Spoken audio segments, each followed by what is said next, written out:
he's got in the closet is the same as what's coming from people that worked with him on children's health defense, the same as people who were a major part of this iteration of the MAGA movement.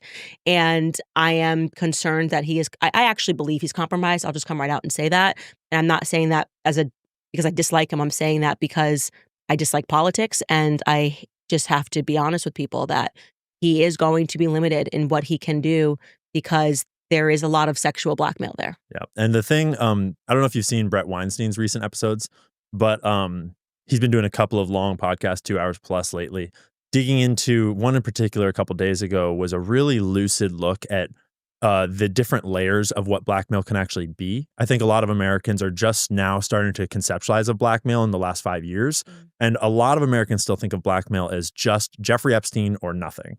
And that is not the nature of this thing. And Brett pointed out very astutely that a lot of blackmail in the political arena actually appears as friendship, probably. As in, if you're a wild partier back in your day, or you have sexual proclivities or whatever it is, and you do something stupid and your friend comes to you and is like, dude, what did you do? That's a huge mistake. We shouldn't have done that. Like, look, I'll help you cover that up. I'll help take care of this and make sure I'll protect you from this and make sure it never affects your campaign. You just keep doing you and I've got your back, right? And that is like, oh, thank gosh, I have such a good friend. It feels so good to have such a good friend. And then, 3 months later, that friend comes to you and is like, hey, listen, I really think that we shouldn't hire this person. Like, it wouldn't be a good move. And you say, well, I'd like them. And it's like, yeah, we shouldn't hire them. And we have a discussion about it, and then they leave the room. And then you think, that person, I can't go against that person. That person is my closest confidant, and they know things about me that no one else does. How could I guess I shouldn't hire that person. Right. And and that's just one example. There's so many layers of how blackmail can appear in lots of different ways. And I think that Bobby does have a strong soul, and he does have that Kennedy mindset of his lineage and what he stands for.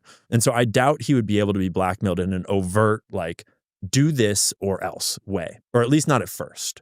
But at first, maybe the blackmail is small. Maybe it's just simple things. And you never know what kind of leverages people get over politicians.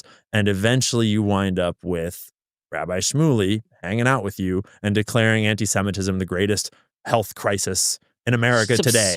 Or whatever it is. Absurd. And this kind of really gets right to the crux of everything that's happening, which is you're seeing actually the left and the right unite on this one topic of recognizing that it's really wrong what's happening in Palestine. And this is such, to me, just a humanitarian issue, humanitarian approach.